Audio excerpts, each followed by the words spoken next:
Welcome to iMed. iMed is a program where we concern medical issues and giving you advices to maintain a successful and a healthy life. We focus on diseases, we focus on maintaining health and well-being, and we focus on our appearance as well. And iMed today will be focusing on the skin, which is one of the main concern areas, one of the main concern factors when it comes to the physical appearance. So today we're going to speak about the skin pigmentation, and we invited Dr. Shanika Arsakuratna, cosmetic medicine and anti-aging physician. Thank you very much, ma'am, for accepting our invitation. Thank you for making me a part of this show. Right. Okay. So, ma'am, skin pigmentation, we basically focus on skin. If it is being darker that more than we expect, we are just really worried about. So, really, what is skin pigmentation? Well, pigmentation, like you said, is in relationship with our skin color. Now, we all have a particular color, blessed by genetics, blessed because of our parents, and the color is due to a pigment called melanin.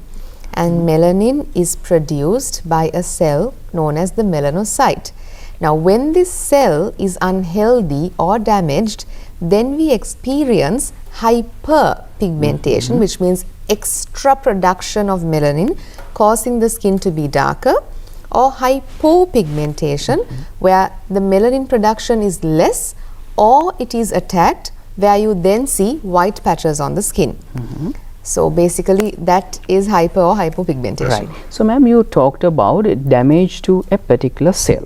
So in that damage, if it is damaged, there might be excess production, there might be a reduced production. So anyways, that particular pigment is produced. So are there any particular uses or benefits to a person with that pigment? Absolutely.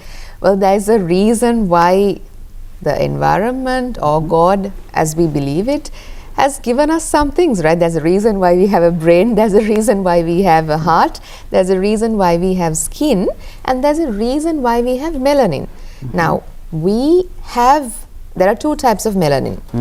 There's eumelanin, which we have, and then there is pheomelanin, which the white people have, right? They also have melanin. Right. So what we have on our skin as a brown color is called eumelanin, which is an amazing protective agent to help our skin to protect ourselves against skin cancer. Right. So if we don't have it, we then have a much higher risk of getting skin cancer and other diseases in the skin. Right. I may confine that area to a point like this. Cells are damaged, more pigment is produced, hyper or hypo, depending on the condition, sometimes it might be less. So when the production is more, you said that, ma'am, when it comes to that particular level, there is a greater protection. Is that damage good for a person? Well, actually what we are born with, what you and I have in the normal condition, is what we need to survive for life. Anything in addition is not really looking great, and also it can be a sign that something is not right. Anything in moderation is what is normal.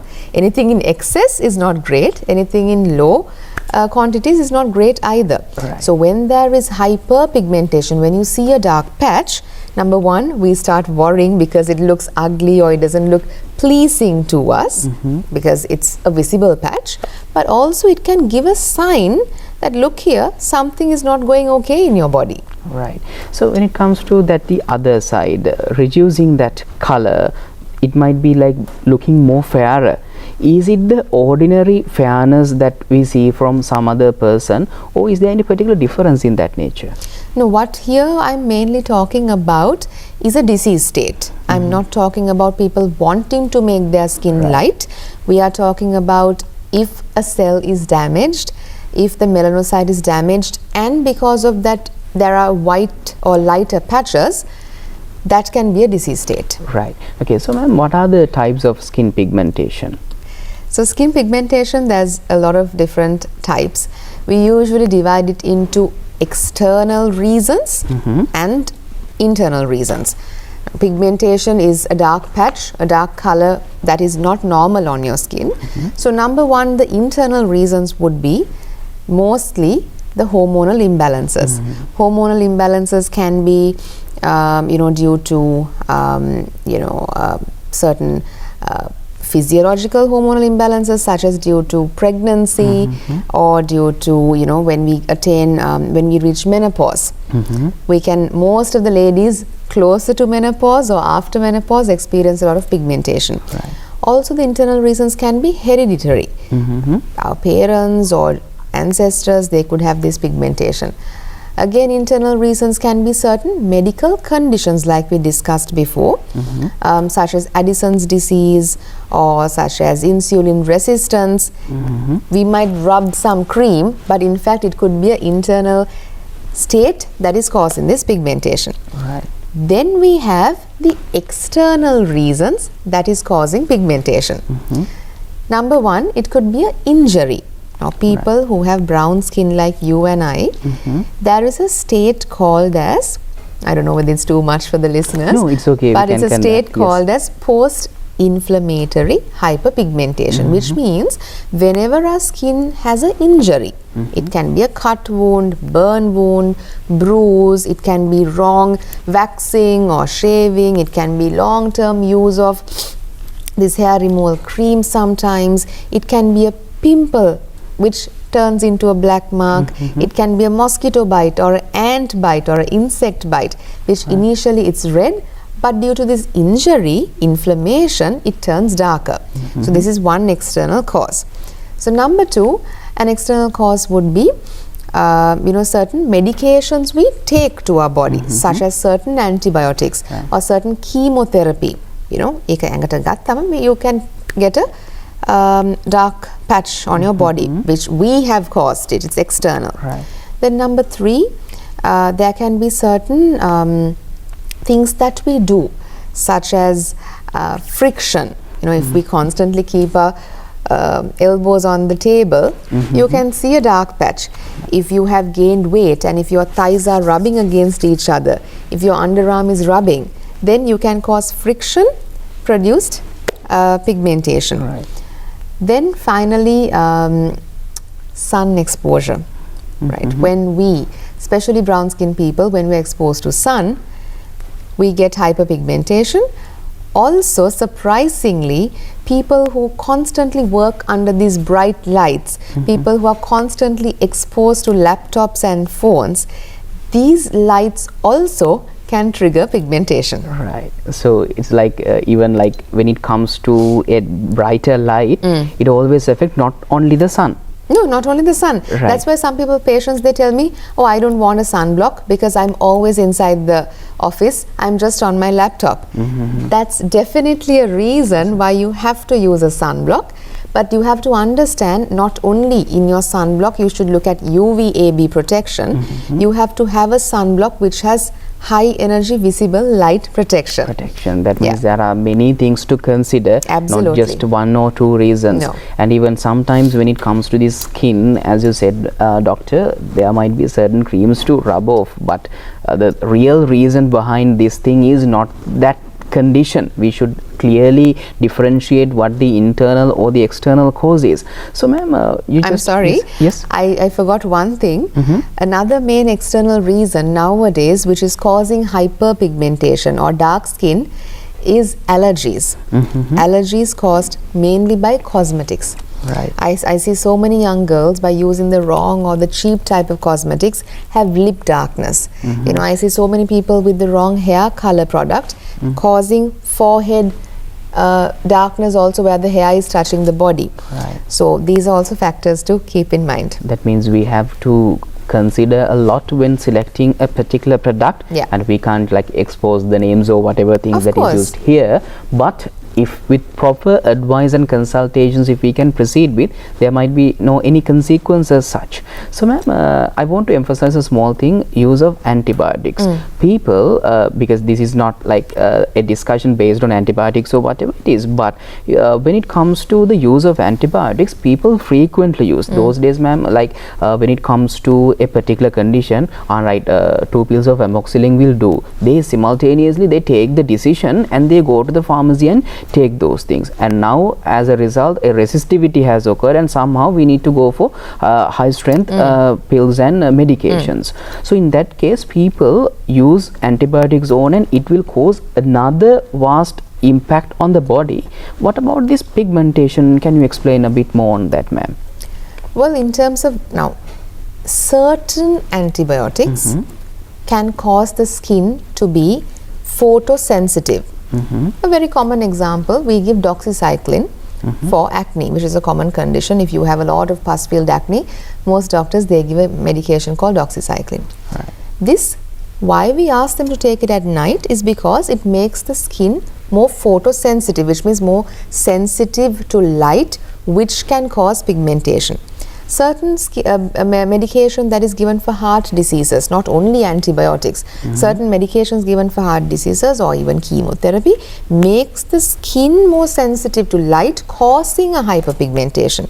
Now to your question, well, countries like ours, it's very sad where people, there's no regulation of buying medication. Like even if you sneeze or cough, you can just go to a pharmacy sometimes and you can just self-prescribe medication, where that is why there is no control. So people, the common person, doesn't know resistance, the damage that is caused by it.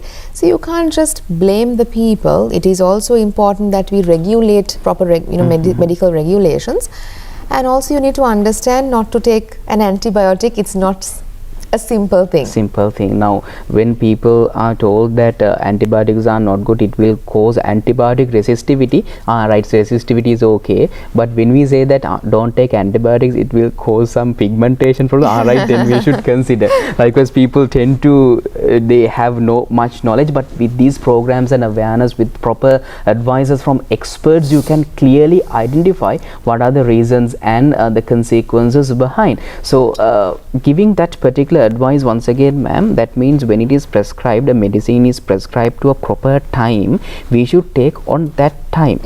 Otherwise, like making the skin more sensitive to light, that will cause an extra burden if we take it in the morning or if we take it at night and expose us to some light.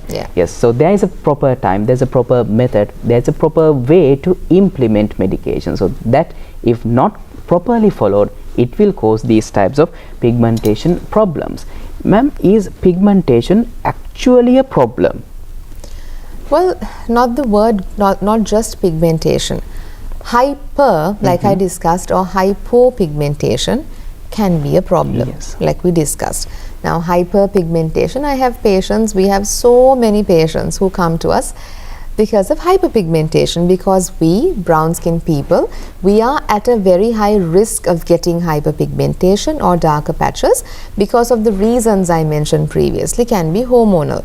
Now, for example, if you have reached menopause and if you have a face full of dark patches, will you like it? No. And will you always want to cover it with makeup? No. And even if it's a small patch, then that's okay, but it keeps spreading, it keeps increasing, right? So that is where you need to look at treating it as early as possible, and not just treating it, you've got to maintain it as well, because if you just treat it and stop it, the melanocyte which is diseased cannot be killed. You need to regulate and maintain it. So that's where people just say, come and tell us, oh, I took medicine from this place, I took medicine from that place, it reduced a bit, but then it came back all over again. What I usually say is, it's like weight.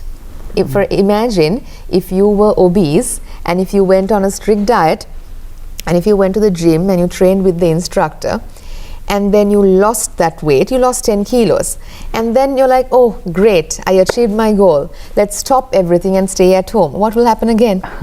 You're going to put that weight, you're going to put on again. Same way, if you have diabetes, you just take a few metformin tablets and you try to control it, and if the sugar level is controlled, you stop everything, what happens? It comes back again. So even if it's pigmentation, you use your medication, you do your treatments, you take the protective measures, and then when it gets better, you can't stop everything, you've got to maintain. And ma'am, when it comes to that particular maintenance, some people tend to say that continuous medication or continuous application of a particular treatment will come in an adverse manner. Will this come in an adverse manner? So usually maintenance or medication, right, has to be, that's where our people go wrong. you use certain strong medications which contains mercury, which contains steroids, which contains hydroquinone. They just, oh, my friend used this, my neighbor has used this, or this celebrity or influencer told me to use this, and they just go to the pharmacy and buy a product. They do not even look at the ingredients. Now, for example, when we are cooking a meal, we put chili, we put, all the ingredients. We don't just open all the bottles in the kitchen and put something into it, right? Yes. We know what we're putting into it. But unfortunately, when it comes to medicine and supplements and creams, people are used to using them really blindly without just looking at the name, or someone told me to apply it, that's it.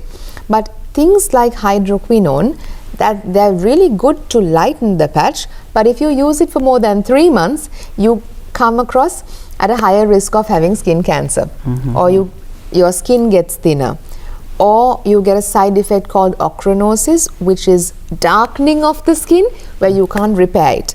So when I mean maintenance, that means we as doctors, we prescribe lightening medications for pigmentation, which is very, very safe, which can be used long term.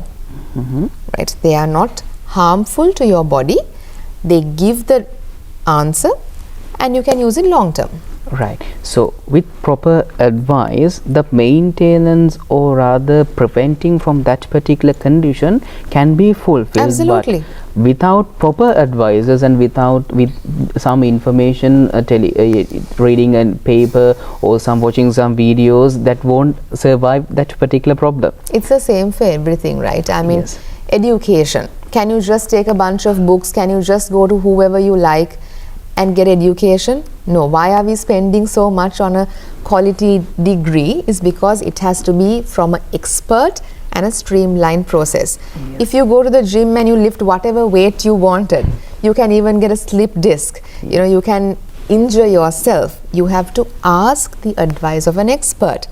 Medicine, then why would you think you can prescribe it yourself? Why do people go through 5-10 years of medical school? Yes. And you think you can do it alone? Because to protect you from what is harmful.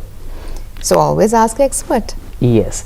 And ma'am, when it comes to that scenario, that particular discussion, there are certain things that, for example, when you talk about education, to get into a good job, we need to have a good education. That means it's like a preventive mechanism to not to let someone in trouble. So in this condition, in certain medical conditions, and when it concerns about health and well-being, there are certain things that we can proceed to prevent those types of condition. Maintaining a good skin without those types of pigmentation, what are the advices that you can give as a physician? So in terms of pigmentation, now we are talking about pigmentation here. No? For pigmentation, the preventive measures are, number one, sunblock. Sri Lankans hate sunblock, but unfortunately sometimes, well, if you have a problem, even if you don't like it, you've got to do it. If not, you have to suffer the consequences. Yes. So sunblock, sun protection is absolutely necessary. If you're outdoors, you can choose a sunblock with UVA and UVB protection, which is more than 50 SPF. If you're indoors, if you're in front of bright lights and laptops and phones, TV screens, you can use, and if you're baking, if you have the infrared radiation coming to your skin, you can use a sunblock which has HEV and IR. HEV stands for high energy visible light protection. IR is infrared protection. You have to have that on your sunblock. Now, why don't we like to wear sunblock? Because it makes us look like a ghost, white, and it's very pasty and sticky. So there are sunblocks which are tinted, which matches our skin color. Right. There are sunblocks which is not sticky. They're really comfortable and wonderful on the skin. Right. So there are wonderful brands out there. Not using is not the option. Choosing what's right for you. And here's the point, applying sunblock every 4 hours. If you don't want to spend a lot of money on treating your pigmentation, start applying sunblock now. Number 2, wearing sun protective garments like a hat or an umbrella or sunglasses when you're going out. If you're driving in the sun and if your hands are exposed, a lot of patients tell me, my face is darker, my arms are darker, but my body is really fair. What can I do? That happens when you expose a particular body part to sun and light continuously, because all of this is closed by our clothing. So if you're driving, if your arms are exposed, wear a loose long sleeved shirt. So things like these to protect. And also you can use certain daily treatment, nice skincare routine. Now when our hair gets grey, we tend to cover it up. Yes. So when our skin is getting darker or tanner because of sun exposure, and if this area is always closed, then at least daily we'll have to use some home remedies or some safe body products or face care products like vitamin C's, alpha-arbuteins, you know, to brighten our complexion so it looks the same. Right. So ma'am, when it comes to this thing, a maintenance, people say drinking adequate amount of water will help. Is it true?